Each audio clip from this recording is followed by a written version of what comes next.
Salut la compagnie, c'est Jules Melon et aujourd'hui dans Impro Ciné Critique, figurez-vous que je vais vous parler d'un film finlandais, ce qui est très rare mais pas une première sur la chaîne, puisque j'avais déjà évoqué il y a quelques temps les deux Eye and Sky, sorte de nanar intergalactique en mode science-fiction totalement folle mais fun à regarder.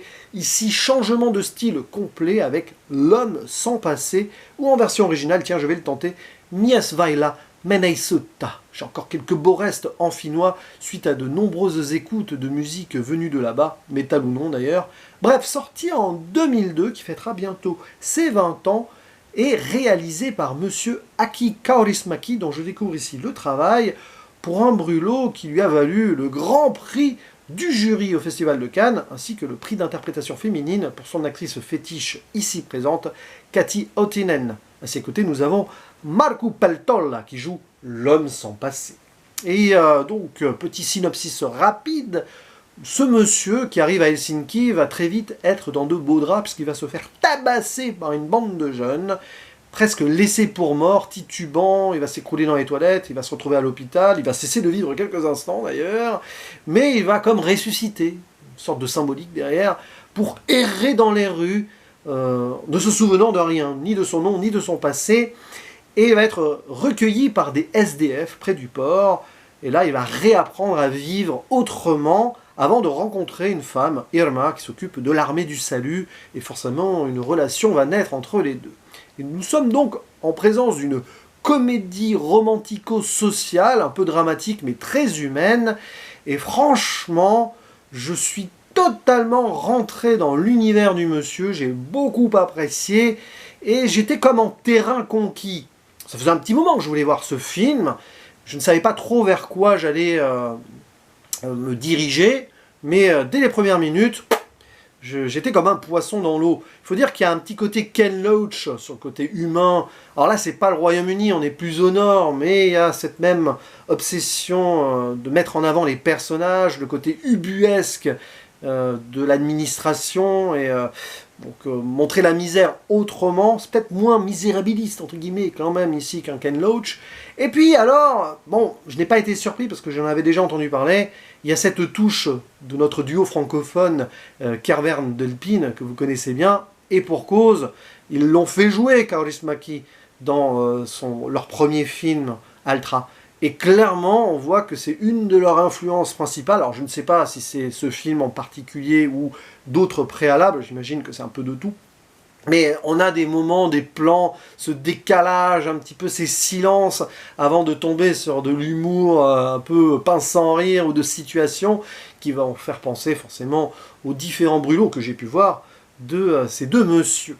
Donc, finalement, je me suis laissé enivrer, et bercé d'ailleurs par la magnifique langue qu'est le finnois. Ça sonne super bien à l'oreille, et c'est très touchant comme œuvre, tout en ne forçant pas non plus sur le côté larmoyant. Au contraire, c'est presque feel good, c'est du feel good, mais ça nous fait aussi questionner sur pas mal de choses.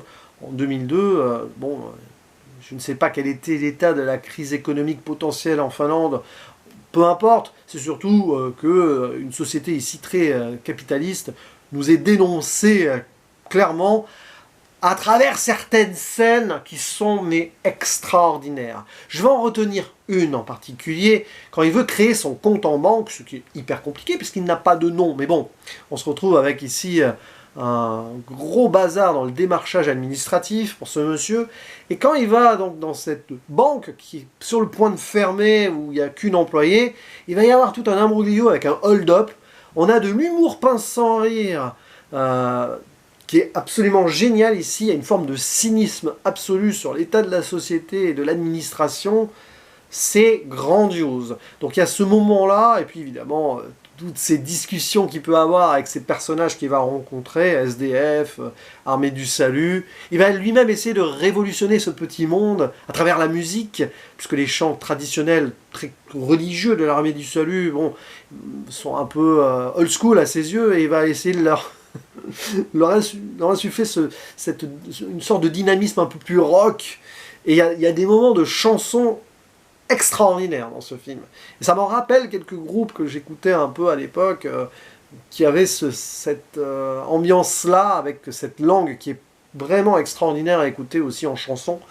Donc on est totalement dedans. Si vous vous laissez porter, ce film est un petit bijou, d'autant plus que la réalisation est au diapason de cela, c'est-à-dire qu'elle ne va pas tenter des extraordinaires tours de force, même si le début en lui-même est assez fort, avec ce point de vue subjectif, après qu'il ait été agressé, qui se relève, etc. On voit un petit peu autour la perdition à travers les yeux de notre personnage. Mais après, on va se retrouver dans des séquences souvent plan fixe, avec des longs moments de silence. On pose les dialogues ensuite. Donc il y a une gestion du rythme et de la narration qui est parfaite à ce sujet. Et donc c'est pour ça qu'à certains moments, vous êtes là, vous êtes émerveillé, entre guillemets, et puis vous avez envie de rire, et puis d'être à la fois un peu touché par ce qui peut se passer. C'est brillant, les acteurs, actrices, bah, c'est total, quoi. On voit que là aussi, la façon dont ils jouent, le décalage est là, mais ça fonctionne totalement, avec un magnifique duo. Voilà, et puis quelques idées ici et là, peut-être des clins d'œil aussi à Orange Mécanique, j'ai pensé au début quand il se fait agresser.